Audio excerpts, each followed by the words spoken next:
Cette année, il n'y aura pas de bourse pour les États-Unis, il n'y aura pas pour le Canada. C'est une annonce qui secoue le monde de l'enseignement supérieur en Afrique francophone. Le président du Gabon, Brice Clotaire Oligui Nguema, a déclaré la fin des bourses d'État pour les étudiants gabonais souhaitant étudier aux États-Unis et au Canada à partir de l'année 2026. Pourquoi cette décision? Est-elle justifiée? Quels sont les enjeux cachés derrière ce choix radical? Nous allons faire un décryptage complet dans cette vidéo. En juillet 2025, à Washington, lors d'une rencontre avec la diaspora gabonaise, le président Oligui Nguema annonce pour l'année 2026, il n'y aura pas de bourse pour les États-Unis et le Canada, parce que là-bas les études coûtent cher et ceux qui y vont ne reviennent jamais. Cette année, il n'y aura pas de bourse pour les États-Unis, il n'y aura pas pour le Canada, parce que les études coûtent cher. Vous m'avez voté pour vous dire la vérité, ça coûte cher. Et ceux qui viennent ici ne reviennent jamais. Cette déclaration signifie donc qu'à partir de 2026, aucune bourse de l'État gabonais ne sera accordée pour les études dans ces deux pays, qui comptaient pourtant parmi les destinations les plus prisées pour la qualité de leur système universitaire. Parce que les études coûtent cher. Vous m'avez voté pour vous dire la vérité, ça coûte cher. Les raisons officielles évoquées sont 1. Le coût trop élevé des études. Aux États-Unis, les frais de scolarité manuelle peuvent facilement dépasser 25 000 à 50 000 dollars américains, sans compter le logement, l'assurance santé et la vie quotidienne. Le Canada, bien que légèrement moins cher, reste inaccessible pour beaucoup sans bourse complète. Le gouvernement gabonais estime que les ressources mobilisées pour former un seul étudiant à l'étranger pourraient permettre d'en financer 5 ou 6 en Afrique ou en Asie. Et ceux qui viennent ici ne reviennent jamais.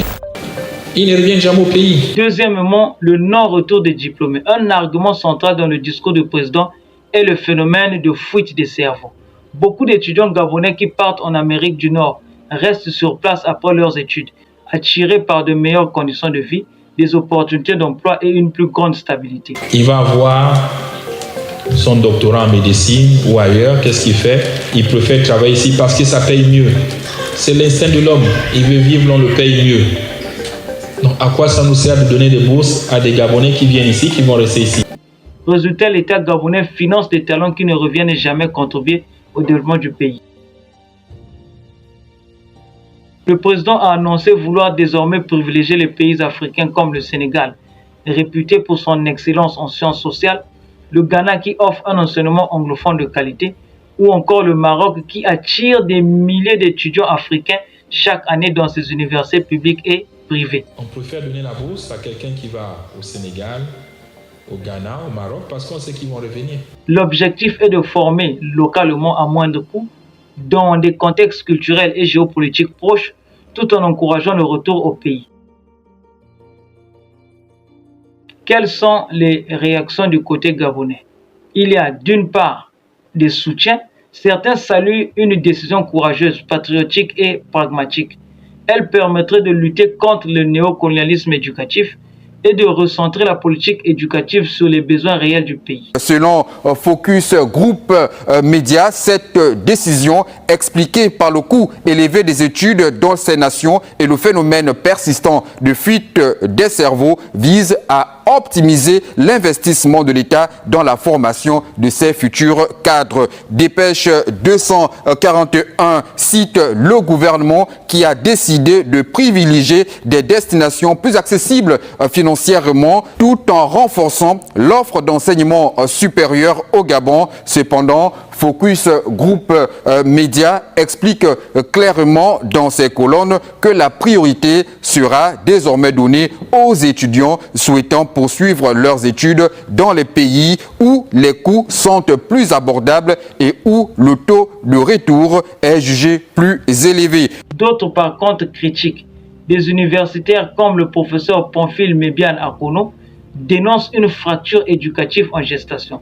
Il estime que les meilleurs étudiants seront pénalisés, surtout ceux qui visent les sciences de pointe, la médecine de haut niveau ou la recherche technologique, difficilement accessible sur le continent. Suspension des bourses vers les pays occidentaux, une réforme brutale aux aires de repli stratégique, s'interroge Gabon Actu 24 qui souligne en outre que c'est une déclaration aussi surprenante que lourde de conséquence.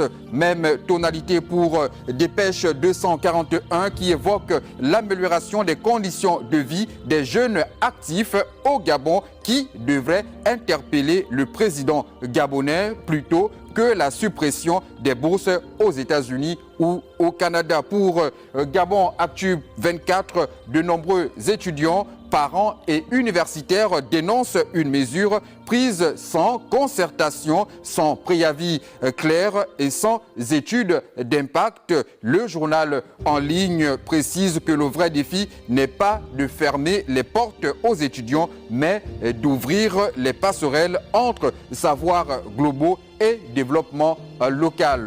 On pense la diaspora. Une grande partie de la diaspora perçoit cette décision comme une régression et un abandon de l'élite intellectuelle du pays. Certains y voient une forme d'antimondialisme populiste qui pourrait isoler les étudiants gabonais des réseaux internationaux. Quelle est la vue des États-Unis et du Canada? Premièrement, il y a un choc symbolique. Pour les universités nord-américaines, cette décision représente une perte financière, mais aussi un recul de l'influence culturelle et diplomatique qu'elle exerce par l'éducation. Les bourses africaines financent des milliers d'étudiants étrangers chaque année. Et cette suspension envoie un message. Nous ne voulons plus de votre modèle à n'importe quel prix. Deuxièmement, un malaise diplomatique. Les relations entre Libreville et Washington sont actuellement plutôt neutres. Mais cette décision pourrait être perçue comme un éloignement stratégique du Gabon des sphères d'influence occidentales, notamment sur le plan intellectuel. Que représente cette décision? Premièrement, elle représente un repositionnement du Gabon dans un monde multipolaire. La décision de Oligui Nguema s'inscrit dans une tendance plus large en Afrique. Décolonisation mondiale, récupération de la souveraineté éducative, coopération sud-sud, rejet des modèles imposés par l'Occident. Le Gabon, comme d'autres pays, cherche désormais à former ses cadres au sein de l'Afrique et auprès des nations partenaires alternatives, Inde, Chine, Turquie, Maroc. Donc si vous avez des enfants, orientez vos enfants vers le Sénégal, le Maroc, et ils vont revenir, ils auront des bourses. En second, elle marque une rupture avec l'élitisme occidental. Pendant longtemps, avoir un diplôme américain ou canadien était synonyme de prestige. Mais aujourd'hui, l'Afrique remet en cause ce schéma. L'enjeu n'est plus de briller à l'étranger, mais de transformer le continent. Le message est clair. Ce n'est pas en formant des élites déconnectées à l'étranger qu'on construit un pays fort, mais en formant des bâtisseurs enracinés. Cette décision peut entraîner une perte de compétences dans les domaines de haute technologie ou de recherche fondamentale. Une fermeture des portes à l'international pour les futurs chercheurs gabonais, le risque de baisse de motivation chez les étudiants qui rêvaient de Harvard, de Stanford ou de McGill. Cette décision, pour moi, elle est très mauvaise. Pourquoi? Parce que ça va freiner le fait que si moi, par exemple, je veux sortir du pays et qu'il y a ce genre d'initiative, ce sera très difficile. Pourquoi? Parce que je saurais déjà que je ne pourrais pas partir. Donc du coup, ça freine beaucoup mes ambitions. Or que s'il n'y avait pas cette notion-là, eh ben, je devais avoir l'esprit plus ouvert et peut-être aller apprendre au Canada, par exemple, comme mes frères. Mais à cause de cette initiative-là, malheureusement, ça nous pénalise et je suis obligé de rester au pays ou bien de partir dans un pays frontalier. Ça ne m'arrange pas. Cette décision peut être une opportunité dans le sens où elle permet de redynamiser les universités gabonaises et régionales, créer des centres d'excellence africains, favoriser des formations adaptées aux réalités du pays, agriculture durable, ingénierie locale, énergie renouvelable, médecine tropicale, encourager la mobilité sud-sud, moins coûteuse et plus pertinente sur le plan du développement. Je préfère d'abord commencer ici et aller poursuivre à l'extérieur. L'État ne rassure pas souvent ceux qui sont à l'extérieur d'avoir un métier après leurs études et une bonne parce que ça permettrait à certains étudiants de se concentrer sur les problèmes du pays.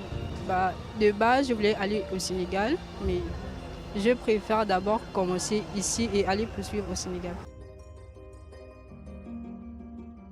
La décision du président Oligui Nguema de suspendre les bourses vers les États-Unis et le Canada est plus qu'un simple ajustement budgétaire. C'est un signal fort d'une volonté de changer de pragmatisme, de sortir du schéma mondial hérité de la colonisation, selon lequel le savoir ne se trouve qu'en Occident. Reste à savoir si ce changement stratégique saura produire une éducation de qualité compétitive ancrée dans les réalités africaines, ou s'il fera qu'éloigner les Gabonais de la connaissance mondiale.